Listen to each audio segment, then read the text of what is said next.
नीतीश कुमार जी काफ़ी हमलावर थे आज आप लोगों पे। बिहार से केंद्र में 8-8 मंत्री हैं, लेकिन बिहार का कोई पॉलिसी नहीं है। बिहार का कहीं कारखाने नहीं खुले, कहीं भी चीनी उद्योग, गन्ना मिल है, चीनी मिल कहीं भी नहीं। आज माननीय मुख्यमंत्री नीतीश कुमार जी कहते हुए नजर आए कि आप लोग के शासनकाल में विकास-उकास हुआ था।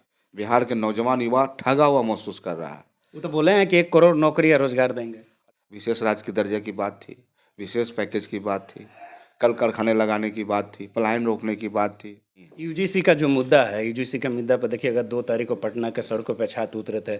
आपके कुछ विधायक हैं, उनके द्वारा भी आवाज़ उठाई जा रही है। क्या विधानसभा में यूजीसी के मुद्दे पर आवाज़ उठाई? लगातार नमस्कार, मैं अजीत कुमार, आप देख रहे हैं डिजिटल दस्तक। बिहार विधानसभा में बजट शुरू हो गया है, वहीं देखिएगा नेता प्रतिपक्ष तेजस्वी यादव भी भाषण दिए हैं, माननीय मुख्यमंत्री नीतीश कुमार जी भी भाषण दिए हैं। दोनों लोगों के बीच आज काफ़ी नोकझोंक चला है। हमारे साथ बात करने के लिए राजद के मोरवा से विधायक रणविजय साहू जी हैं, बात करेंगे। नीतीश कुमार जी काफ़ी हमलावर थे आज आप लोगों पे। देखिए, बिहार की जो हालात बिल्कुल ख़राब है। माननीय मुख्यमंत्री जी जो बिहार के बारे में जो बजट सत्र में चर्चा की, आज बिहार ही राज्य ऐसा है पूरे देश में जहां 13 करोड़ से ज़्यादा आबादी है और माननीय वित्त मंत्री जी 13 मिनट में ही बिहार की समस्या को निपटा दिए। तो बिहार आश्चर्य कर रहा है। जिस सरकार के पास रोड मैप नहीं हो, विजन नहीं हो, 13 मिनट में बजट भाषण को समाप्त कर दिया जाता है, घोषणा समाप्त किया जाता है, उससे क्या उम्मीद की जा सकती है? लगातार एक ही चीज़ों को लगभग 15-20 वर्षों से महामहिम के द्वारा पढ़ा जा रहा है। सरकार लिखती है, महामहिम उसको पढ़ते हैं। सवाल है बिहार के आम नागरिक का, किसान है, मजदूर हैं, जो लोग हैं गांव में, जो गाँव लोग रहते हैं, जिनका जीवन स्तर निम्न स्तर का है। आज भी 6,000 से नीचे लोग जीवन स्तर जीने को मजबूर हैं। तो आखिर जो मुद्दा है बिहार का, उस मुद्दा से बिल्कुल डाइवर्ट किया जा रहा है। यही बिहार प्रांत है जहां 202 विधायक बना के बहुमत देने का काम किया एनडीए सरकार को। बिहार से केंद्र में 8-8 मंत्री हैं, लेकिन बिहार का कोई पॉलिसी नहीं है। बिहार का कहीं कारखाने नहीं खुले, कहीं भी चीनी उद्योग, गन्ना मिल है, चीनी मिल कहीं भी नहीं खुले। अभी तक का सबसे अधिक बजट था ना, 3,47,569 करोड़ का बजट था। और शिक्षा, रोजगार पे, स्वास्थ्य पे सबसे अधिक बजट था। देखिए, ये आंकड़ों का जादूगर है और आंकड़ों में ये लोग सिर्फ बिहार को उलझाए रहना चाहते हैं। बिहार की समस्या क्या है? पलायन, बेरोजगारी, भ्रष्टाचार, लॉ एंड ऑर्डर। तो ये मुद्दा जो बुनियादी मुद्दा है, इससे कहीं ना कहीं सरकार बच रही है।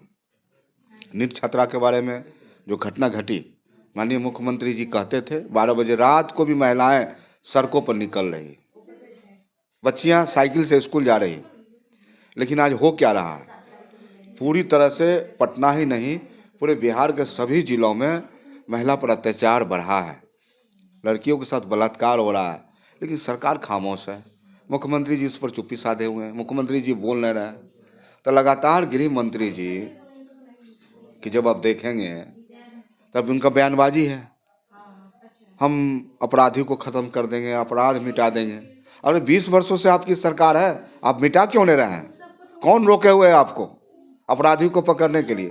तो कहीं ना कहीं ये सब आयवास है।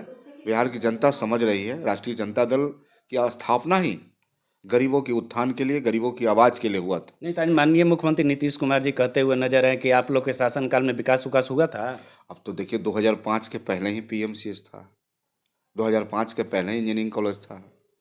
बिहार के 2005 के पहले ही कितने ढांचा थे, संघीय ढांचा थे इस शहर में, कॉलेज थे। तमाम जो गरीबों की सरकार बनी, कमज़ोरों की सरकार बनी, जब गरीब थाना पर जाने लगे, ब्लॉक पर जाने लगे, तो निश्चित रूप से वही सामाजिक न्याय था। लालू प्रसाद यादव का जो जिन निकलता था, असली जो गरीब लोग थे। आज लालू प्रसाद यादव नहीं होते तो रणविजय साहू भी सदन का सदस्य नहीं होता। ये लालू प्रसाद यादव का सामाजिक न्याय का धारा रहा है। तो आज लालू प्रसाद यादव एक विचार है, व्यक्ति नहीं है। तो कहीं ना कहीं नीतीश कुमार जी कुर्सी की लालच में कभी इधर कभी उधर, आज 20 वर्षों की सरकार में बिहार के नौजवान युवा ठगा हुआ महसूस कर रहा है। वो तो बोले हैं कि 1 करोड़ नौकरी या रोजगार देंगे। और ये तो तेजस्वी जी का देन है, महागठबंधन की सरकार में उन्हें 10 लाख से ज़्यादा नौकरी देने का काम किया था। तेजस्वी जी जब घोषणा किए थे तो माननीय मुख्यमंत्री जी ने कहा कहाँ से देगा, पैसा कहाँ से लाएगा, कई तरह से बातें की थी उन्होंने। लेकिन तेजस्वी जी का जो विजन था, संकल्प था, आज बिहार निश्चित तौर पे उन्हीं के दौर में नौकरी मैन ऑफ इंडिया के नाम से जाने जाते हैं। तेजस्वी प्रसाद यादव, ये हमारे नेता का काबिलियत है, टैलेंट है, उनमें प्रतिभा है। तो हम इस स्थिति में बिहार को छोड़ नहीं सकते। सड़क से सदन तक हम इस लड़ाई को लड़के बिहार की जनता का जो हकमारी हो रहा है, विशेष राज्य के दर्जे की बात थी, विशेष पैकेज की बात थी, कल कारखाने लगाने की बात थी, पलायन रोकने की बात थी, बेरोजगारी दूर करने की बात, तमाम जो बातें थी सरकार कहीं भी नहीं कर पाई है। और डबल इंजन की सरकार है बिहार और केंद्र।